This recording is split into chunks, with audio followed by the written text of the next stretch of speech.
Sometimes the hardest part of any journey is just getting out the door. It's snowy, cold, and let's face it, being in a wheelchair in a snowy town isn't exactly easy.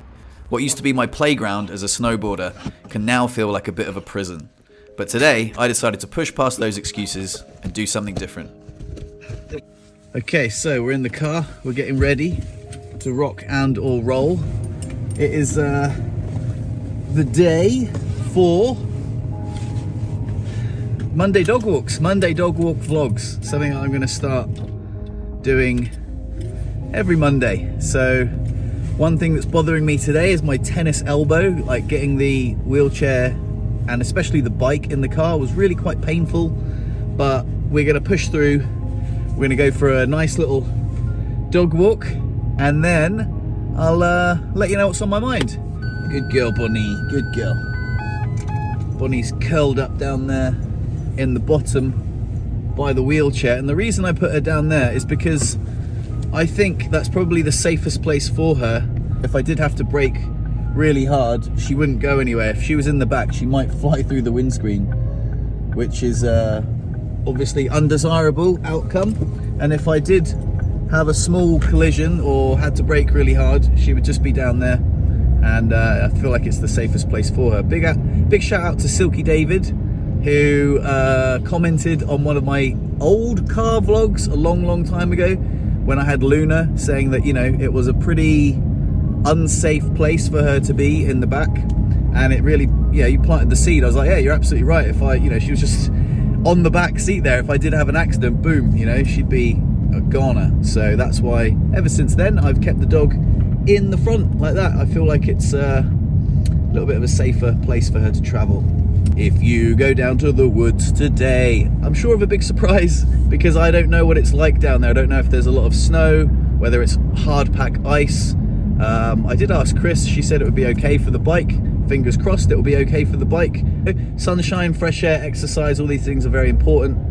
Where I have been letting the weather get on top of me recently, there's no excuse. It hasn't snowed for at least 6 days, and I figure, you know, it's all right. It's been very cold. You know, it's not like it's, you know, there's still a lot of snow everywhere, but I think it should be fine. We'll figure it out. We'll see. We will soon find out. We are here already.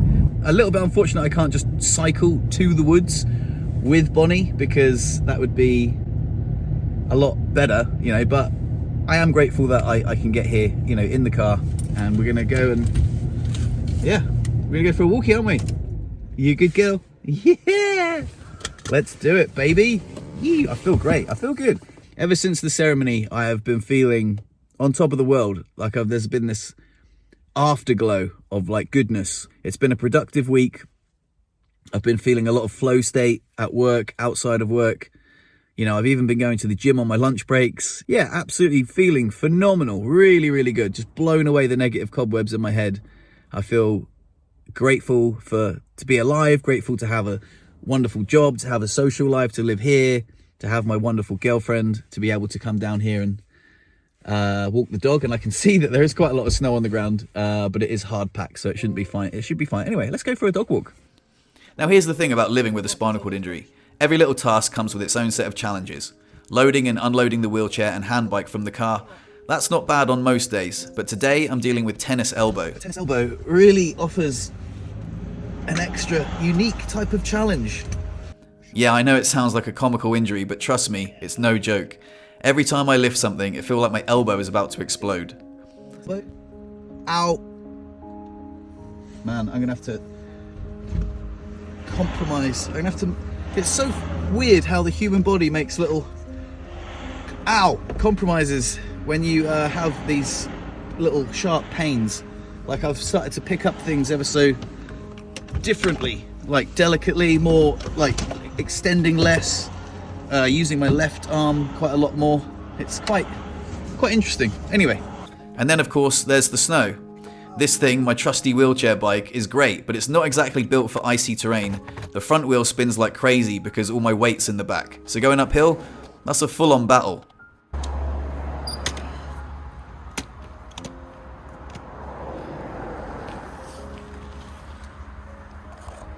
Man, tennis elbow sucks when you when you're in a wheelchair. I guess tennis elbow sucks regardless, but kind of extra painful when your arms are so important. There's something about going in the woods that feels like crossing a threshold, leaving behind the noise of everyday life and entering a world where it's just you, the path ahead, and the present moment. I'll admit, I was thinking, this is gonna be either magical or I'm gonna end up stuck in the snow. The ice under my wheels definitely had me questioning these life choices, but then there was Bonnie, absolutely living her best life, tail wagging like she'd won the lottery. It's hard not to feel a little lighter when you see that. And hey, at least it wasn't muddy. Sometimes you've just got to push past the initial hesitation. Sure, the ice was sketchy and the fresh air was freezing, but moments like this, seeing Bonnie so happy, being out in nature, and not worrying about anything except what's right in front of me, that's what it's all about. One wheel in front of the other. What could go wrong? Good girl. You want some duck? Yeah, good girl, aren't you? Well done, good girl. Yeah, nice one, buddy. Okay, so up ahead is a very steep bit of hill with some snow on it. So I am pretty nervous about going up it because just then on some a lot mellower ground, my front wheel was spinning quite a lot because there's a lot, all the weight is in the back, and even though I've got the front wheel deflated, like it's only maybe 7 or 8 psi to give it as much traction as possible, the ground is so icy, it's very, very hard. This bit up ahead, I'm going to actually have to boost as quick as I possibly can to get enough momentum to try and get up there. Although I do feel that the front wheel might spin and it's going to be a little bit dodgy, and hopefully I'll make it up there. But I guess we can find out. Okay, let's go. You've got this, baby. You've got this. Let's go. Sometimes life feels like one big uphill struggle. You see the challenge in front of you, it's steep, it's icy, and every instinct is telling you it'd be easier to just turn around. But that's the thing about uphill battles. You got to commit. You've got to dig deep, build momentum, and trust that even if the wheels start spinning, you'll find your way to the top eventually. Ooh, okay, we made it. Whew. Okay, we made it. Not bad. I had to push. Good girl, Bon. Go on, go. Good girl. And here's the thing about getting outside. No matter how hard it is to make it happen, it's always worth it for me. The fresh air, the quiet of the woods, watching Bonnie explore, it reminds me why I push through the pain and the obstacles. Moments like these are what keep me grounded and remind me of what's important. One of the things that annoys me is that if Bonnie poos on the ground, I would be expected to pick it up. But when the horses come through the dresh, they shit everywhere, and no one picks up the horse poo. So there was a bit at the back there where I could only go through the small gap, and it was full of horse poo, so I had to go through the horse poo. Why don't people pick up after their horses, you know? I'm expected to pick up after the dog. And really, let's be honest, she does tiny poos compared to the massive horse dumps. If anyone knows, drop it in the comments, because that is something that really, really gets my goat. Talking of goats, there's some over there. Overall, I'm pretty happy that I came out. Obviously, I'm outside. I've got getting some sunshine, sunlight, some exercise, some fresh air. But really, I'm just in quite a lot of pain from my tennis elbow as well, which is something I don't want to focus on. You know, I want to focus on the things I'm grateful for, but at the same time, I have this pain, which I'm dealing with at the same time.